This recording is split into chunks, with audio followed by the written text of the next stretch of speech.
Packagingnya gimana? Cepat gitu aja. Cuman plastik es biasa itu dan dijualnya cuma 1000-an. Jualnya eceran gitu ya? Iya. Ide kalian mau diapain? Mau dibagusin packagingnya, terus dibanyakin varian rasanya biar bisa dijual ke keluarga sama mentah. Soalnya ibunya nggak jual mentah. Kenapa harus dibikin varian rasa? Kerupuk kan ya? Kerupuk rasanya sama aja kan? Oke, spicy. Mau dibuat ala-ala kayak kentang gitu ya? Model bentuk kentang galaksi. Packaging itu mahal. Packaging itu mahal banget. Itu hampir sekitar 1/3 dari cost itu di packaging. Kalau mau yang bagus ya. Yang beli siapa biasanya? Kalau untuk saat ini ibunya jual di desa itu aja, jadi yang beli cuma masyarakat desa situ di warung. Di warung-warung warga gitu ya. Bakal laku nggak sih? Enak dong sih, rasanya enak ya? Enak. Terus Bener. itu crispy gitu Pak, jadi orang tua pun makan yang gak punya gigi gitu, jadi bisa aja. Nah, kurang dari rasanya apa? Rasanya cuma original, kan kita kalau jual keluar ya ada spicy-nya lah, kayak nggak buat terlalu pedas. Dengan rasa original itu kurangnya di mana sih masih? Kalian sebagai konsumen yang beli dan makan. Mungkin sebagai konsumen menurut kami itu kurang suka, kan mungkin ada yang mau cari rasa matcha, coklat sama merah yang sesuai konsumen mau. Kalau varian rasa yang nyari itu siapa biasanya? Jenis konsumen mana yang biasanya nyarinya varian rasa? Anak muda biasanya. Kalian mau jualannya di mana? Kalau misalnya sudah ada varian rasa? Kalau makanan khas Kalimantan. Berarti titip juga ya? Online juga bisa kan Pak, ada yang keripik pisang, rasa matcha, coklat, tiramisu. Berarti kalau saya online, saya harus nyari dong, nanti dulu keywordnya ya. Keripik ketan, apa ketan ya? Keripik ketan. Daerah mana? Belanda ya. Nanti bisa dari keripik ketan dan daerahnya gitu ya. Oh repot saya nanti kayak gitu. Mengharapkan orang mencari itu susah. Brandingnya mesti kuat dulu, keripik ketannya. Coba di riset lagi deh, daerah lain yang punya keripik ketan tuh diapain sih mereka? Ada di Bengkulu kalau nggak salah Pak, itu rasanya cuma original sama spicy. Kira-kira kenapa sih orang cuma 2 variannya gitu?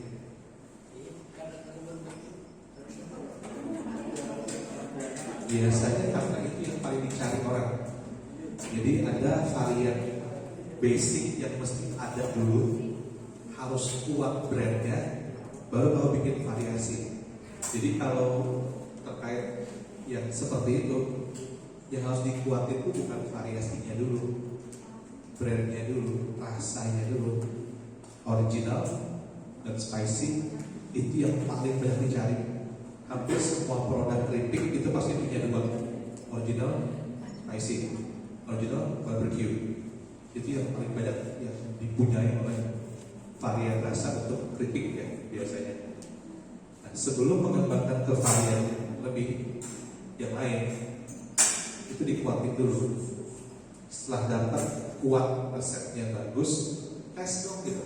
Kok bawa aja ke jual teman-teman nih, paksa mereka beli. Enak nggak gitu? Biasanya kalau enak ya, dia akan nyari sendiri gitu. Tapi kalau nggak enak, itu kan full stop. Cukup sekali aja merasain dan biasa aja rasanya. Nah, sekarang kompetisinya apa? Produknya apa? Ketemu apa ya? Kusukan misalnya di Alfamart, Citato gitu. Bisa nggak gitu? Compete dengan mereka di harga 10 ribu. Kalau di branding sih enggak. Soalnya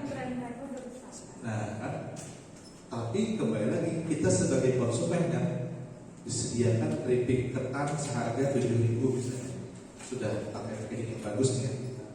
Sama disediakan Usuka atau Nintendo atau Piatos nih yang sudah brand gede. Kita jual ke anak-anak ya, itu nggak lirik punya kemungkinan besar ya, nggak lirik. Tapi lebih lirik Nintendo, Tos mungkin, atau Piatos dan sebagainya. Berarti secara nggak langsung pasar kalian bukan umum sebenarnya. Pasar kalian pasar tradisional incarannya gitu. Karena kalau ke pasar umum, head to head dengan produk yang tadi yang sudah well established gitu. Tadi benar tadi masuknya ke toko oleh-oleh yang memang jualan produk-produk khas yang unik. Tapi kembali lagi uniknya di mana kalau cuma original dan spicy? Story-nya mesti ada nih produk ini ya. Story-nya itu jadi brand kalian. Membuat story brand itu susah banget. Jadi kembali lagi PR-nya kalau mau jualan itu banyak banget. Dan tidak bisa kita menjual mimpi ke si pengrajin atau pengolah keripik ketan yang awal. Kan mesti punya plan yang benar ya. Bu, boleh nggak saya bantu jual? Bantu jual pun maulah sih dibagi 10 langsung pada pihak tanpa diberi ditukari. Berarti kan Bu saya tukar ini 10 rupiah dulu, saya bantu jualkan, saya resell pihak saya. Berarti mesti mengawaki dulu nih kalau mau reseller ya. Jual ke teman-teman sekelas, dibagikan apa yang ada tester dulu, nyaman apa ada. Kalau teman-teman saya biasanya gitu dia punya usaha sendiri, sambal cumi, apa segala macam lah. Dia nggak jual langsung, tester, bawa ke orang makanan. Coba aja sambal toko boleh. Feedbacknya itu dari teman-temannya. Feedback itu langsung gitu. Enak apa kadang, nyaman apa kadang. By the time semua orang bilang nyaman, itu tip orang kamu untuk launching, untuk take off produknya. Tapi pas orang bilang wah tadi nyaman, asinan ya, wah ketalasan ya, pupuknya evaluasi lagi, sanggup gak pengusahanya itu atau pengrajinnya itu untuk mengolah kembali keripik yang lebih renyah dengan rasa yang pas. Itu kan takarannya beda-beda nih. Menggoreng untuk yang membubui ya, untuk sekilo, membubui untuk 2 kilo, tekniknya pasti beda. Ada mungkin yang sekilo nggak aja pakai micin misalnya 2 sendok misalnya. Apakah dengan 2 kilo itu harus 4 sendok dikali 2? Belum tentu. Coba-coba terus. Nah sampai ketemu formula itu, tes dulu. Jangan sampai nggak dites, sayang. Tadi jualnya apa? Abon. Sudah banyak di halaman teman abon-abon gitu. Nah, harus jual itu lagi.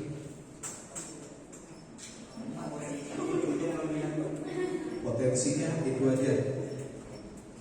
Orang makan ikan haluan sama beli abon lebih mahal mana abonnya? Haluan ya? Abonnya abon. Jangan lupa ada selisihnya.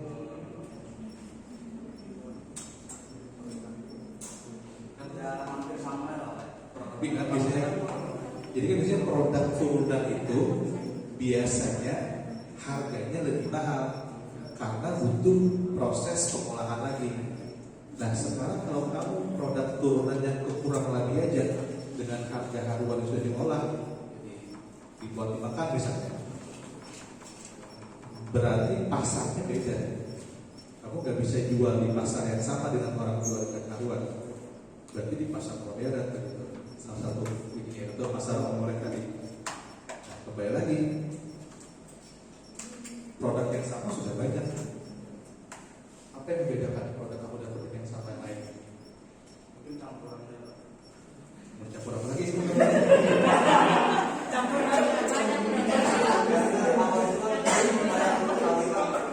Kalau dulu ada dari nyur dan keringkan, itu campurannya kelihatannya haluan, pakai segala macam. Jadi menurut kami di sini ada yang kami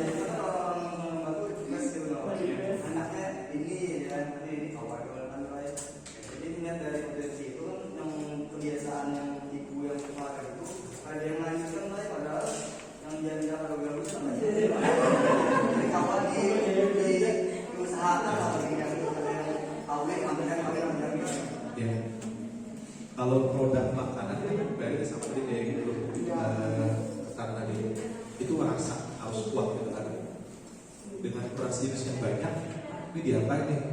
Jadi kompetitor kamu tuh sama dengan kakak tadi yang sudah jualan tuh banyak nih.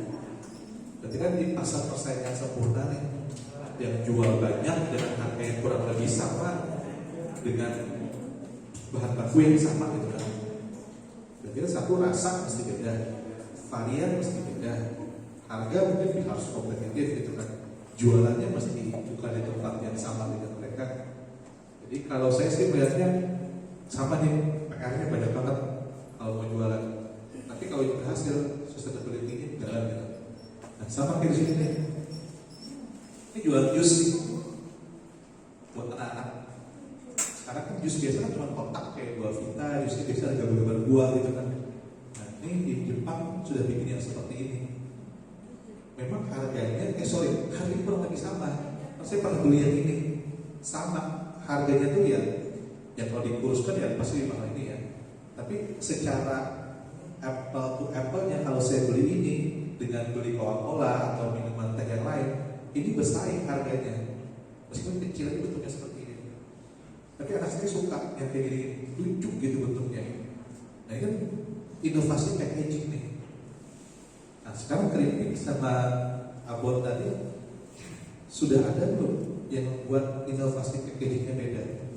Keripik kan semua pasti dibungkus mirip kayak gini. Inovasi yang seperti ini mahal sekali. Mau dibuat seperti ini mahal. Kan sudah punya logo, dia sudah punya logo, udah punya ini brandnya seperti ini. Nah, kalian siap nggak sampai ke sana gitu membinanya? Karena kalau cuma membina setengah-setengah, sayang gitu. Cukup nggak sekitar 6 bulan? Proyeknya berapa lama sih? Dampingan? Setahun ya? Dikalkulasi deh, setahun itu kalian mau do something big tapi nggak selesai, atau kerjanya hal kecil dampaknya jelas dan terukur gitu orang-orang di sini. Atau kalau gue ya bikin general group aja, grup yang kerjain bareng-bareng. Karena kalau kalian semua ke packaging ini mahal sekali prosesnya. Ini bisa dibuat tarik nih, tempat duduk bisa diputar ini ya nih. Ini kan pada di tempat taman biasanya. Ini biasanya panas, hujan, basah diputar gitu. Yang bawah naik atas kering lagi. Jadi ini hal-hal yang seperti ini banyak aplikasi-aplikasi ini buat yang tarik tadi bisa. Ini mentega kan kayak buat lem biasa nih. Orang kan gitu aja. Jadi di luar negeri itu banyak produk-produk yang aneh-aneh dan unik-unik. Tapi kita secara tidak langsung terasa nih manfaat produk ini. Kayak mentega kan, apa sih? Beli mentega stick gitu kan? Kan bisa aja beli mentega yang kayak margarin biasa, olesin pakai pisau, beres kan gitu. Tapi yang beli ini cowok, pasarnya laki-laki yang malas ngambil pisau, malas ngambil sendok, ngebukanya ribet menteganya, ngolesin lagi. Saya beli gitu terus dulu biasanya, olesin, akan beres, tutup gitu kan. Nah, kan mesti ngerti target market kalian siapa sih gitu. Kalau mau jual abon, jualan di pasar mana sih gitu? Atau mau dibuat benar-benar abon yang sudah divakum gitu, jual di pasar yang benar-benar pasar yang kayak di Jakarta, pasar modern yang besar gitu. Tapi mesti benar-benar bersih packagingnya gitu, ringannya. Jadi either you go big atau go home gitu kalau yang seperti ini. Makanya tantangannya banyak banget kalau kalian tadi masuk ke ranah produk yang bermanfaat dan benar finansial. Meskipun tadi saya bilang kan produk itu kalau sustainable pasti nilai finansial, tapi itu nggak mudah gitu. Tadi ini nilai tambah inovasi, tapi semua pasti sudah.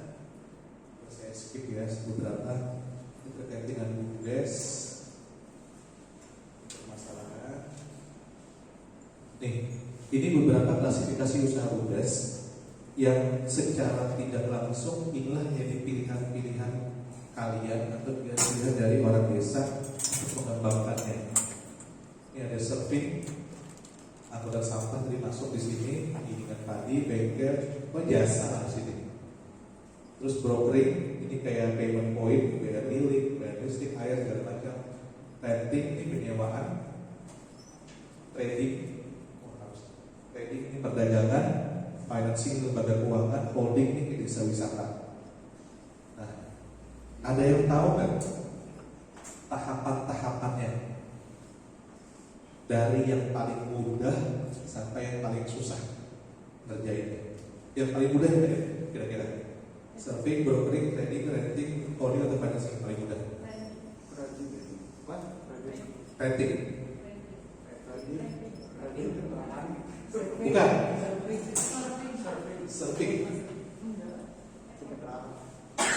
Kalau saya langsung aja ini strata pengembangan usaha BUMDes. Yang pertama itu usaha sosial, survey. Kenapa usaha sosial yang pertama? BUMDes ini kan desa, kejadian-kejadian tingkat kecurigaan masyarakat itu tinggi banget.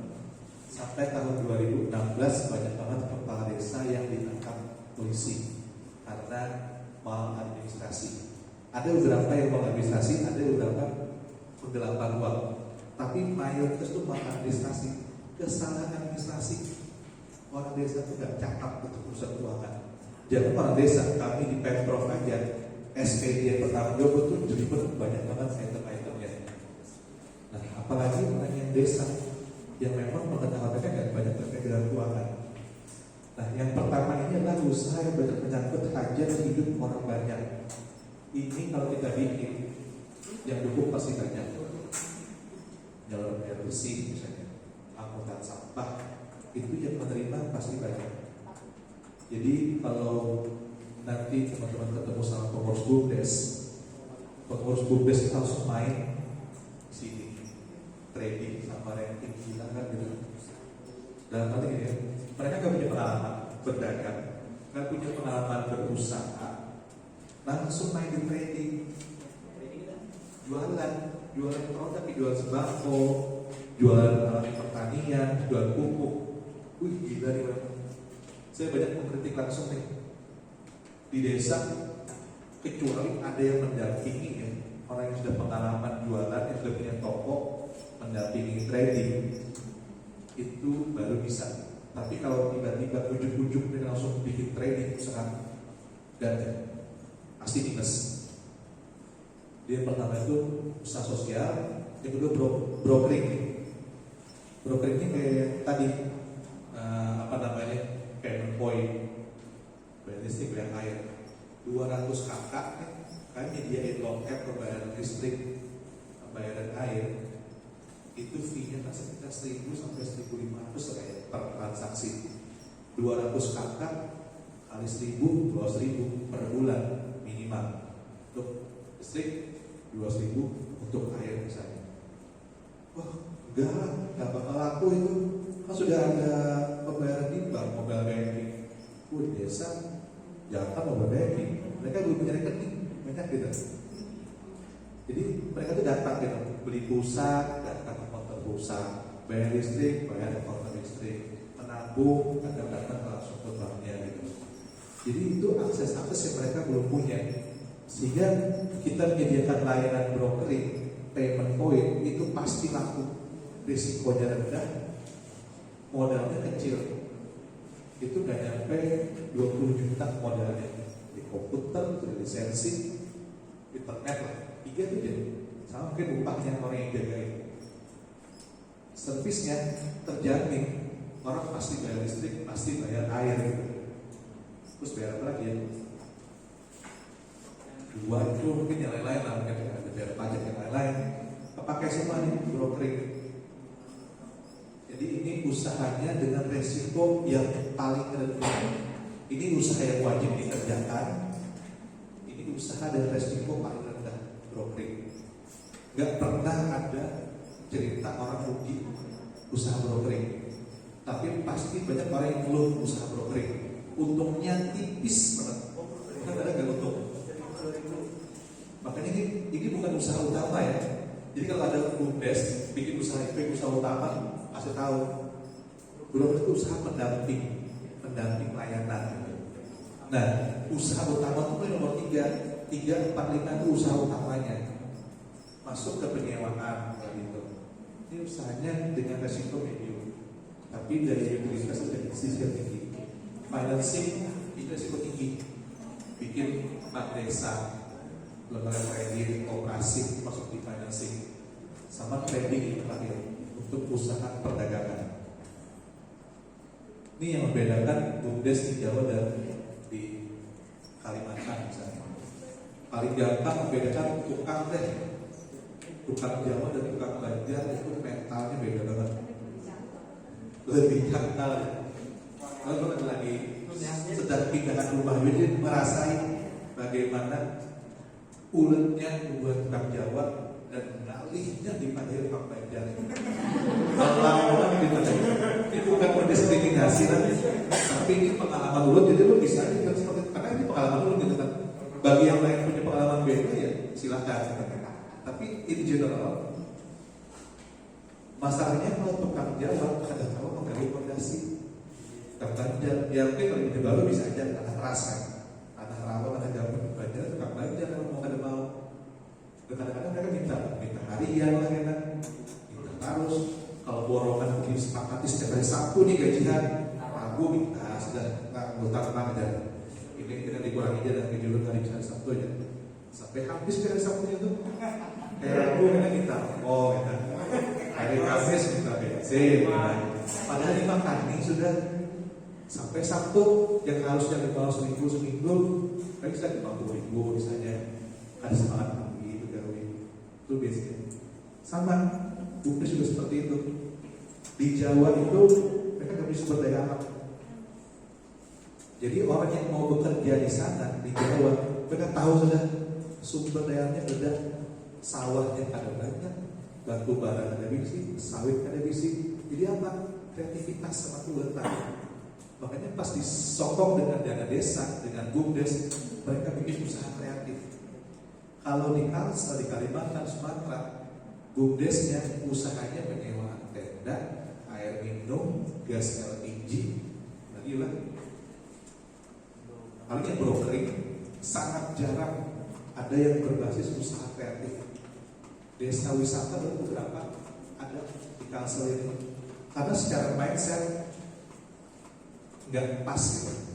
Kenapa kita mesti uyuh-uyuh memikirkan usaha kreatif kalau pegawai di perumahan dapat duit, menoreh karet dapat duit, itu mindsetnya. Kenapa uyuh-uyuh boleh desa wisata ya datang aja jualnya? Infrastrukturnya rendah masih. Kita datang ke Jogja tahun ini, tahun 2020 awal pandemi sama sekarang datang sudah banyak perubahan di Jogja itu. Tempat wisata banyak, perubahan-perubahannya banyak. Nah, orang datang ke Kalsel sebelum pandemi, sama setelah pandemi itu kurang lebih gitu masih. Tempat wisatanya gitu aja, yang kita perlu sudah coba bisa terampung itu lagi. Mencari infonya nanti Kota Lama itu kan buat anak muda buat nongkrong.